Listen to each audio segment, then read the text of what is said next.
আজকের এই আনন্দের উৎসবে ভোটার রেজিস্ট্রেশনের এই ঐতিহাসিক মুহূর্তে যুক্তরাষ্ট্রের প্রেসিডেন্সিয়াল নির্বাচনকে সামনে রেখে সর্বত্র শুরু হয়েছে ভোটার রেজিস্ট্রেশন। 20 সেপ্টেম্বর নিউ ইয়র্কের জ্যাকসন হাইটস ডাইভার্সিটি প্লাজায় ভোটার রেজিস্ট্রেশনের বর্ণাঢ্য আয়োজন করা হয়। যৌথভাবে এই আয়োজন করে ডেমোক্র্যাট রাজনীতিক স্যার ডক্টর আবু জাফর মাহমুদের নেতৃত্বাধীন রাজনৈতিক platform people united for progress people up, new vision democratic club, councilman Shekhar Krishan ও assembly woman Catalina Cruz. Everyone could vote as long as you're registered. We have till October 26th. This is your chance to have. বাংলাদেশিদের প্রাণকেন্দ্র Jackson হাইটসে এই আয়োজন করায় ভোটাররা আনন্দ নিয়ে এই voter রেজিস্ট্রেশনের সুবিধা গ্রহণ করেন। এর অন্যতম আয়োজক মূলধারা রাজনীতিক আবু জাফর মাহমুদ ও কাউন্সিলম্যান শেখর কৃষাণ তুলে ধরেন ভোটার নিবন্ধনের গুরুত্ব। যদি আমি ভোটার না হই, আমি যদি ভোট না দেই, ওরা কম্পিউটারে যখন আমাদের বাংলাদেশিদেরকে সংখ্যায় কম দেখে তখন আমাদের গুরুত্ব থাকে না, আমাদের প্রতিনিধিত্বেরও গুরুত্ব থাকে না। সেই ক্ষেত্রে আমরা একজন ভোটারই আমাদের গোটা জাতির গুরুত্ব বাড়িয়ে দিতে পারি। আমরা প্রত্যেকে যেন মনে রাখি, আমি আমার মর্যাদার জন্য দায়ী, আমি আমার গুরুত্বের জন্য দায়ী। আমরা প্রত্যেকে আমরা এবার ভোটার হব এবং আমরা ভোট দেব। আমাদেরকে কেউ যেন বলতে না হয়।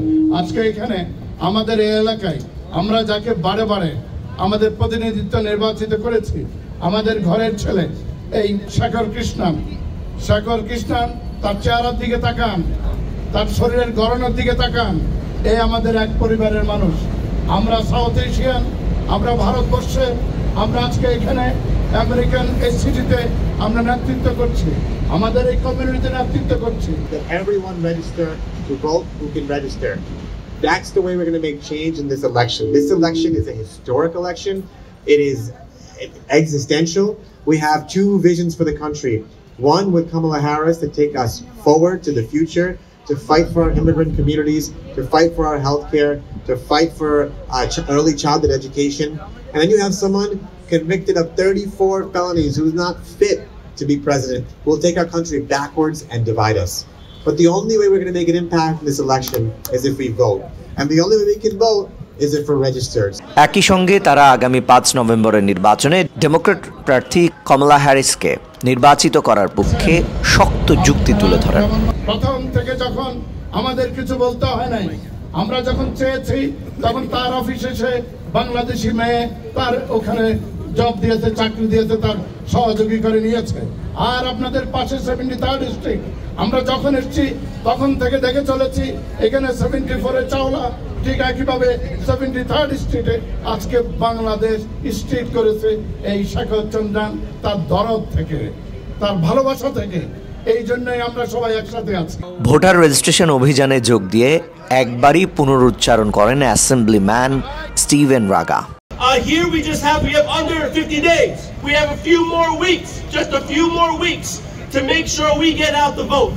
Here in the most diverse area here in Queens, in New York, and in the country, with so many things going on in the world, but we have everyone in the world here in the world's borough, and that's why it's so important to go out there and vote, so important to go out there and register, because we have elected officials and candidates here, like here for county committee here, that from the bottom up, we are representing you, and so on election day, we make sure that you vote from the top of the ballot down, Democrat, and you make sure that we follow up and have that relationship, because we have elected officials that want to represent you, look like our community, fight for our community, not just in City Hall, not just in Albany, but in the White House. Voter registration সহায়তা এবং সচেতনতা সৃষ্টির কাছে অংশ নেন new vision Democratic ক্লাবের Victoria Steinberg ও trade union নেতা মিলন রহমান। আপনারা সবাই স্টিভেন রাগাকে ভোট দেবেন, স্টিভেন রাগাকে ভোট দেবেন যারা উডসাইড, জ্যাকসন হাইট এবং এলমাস্টে আছেন। Vote for him. বিকেল 4:15 থেকে সন্ধ্যা অবধি ভোটার রেজিস্ট্রেশন তদারকি করেন নির্বাচন বিশেষজ্ঞ কেভিন জ্যাসিনো এবং পিপল আপের স্বেচ্ছাসেবী পামেলা ভসেনাস। এই এলাকায় আমাদের খুবই শক্তিশালী SITV নিউ ইয়র্ক।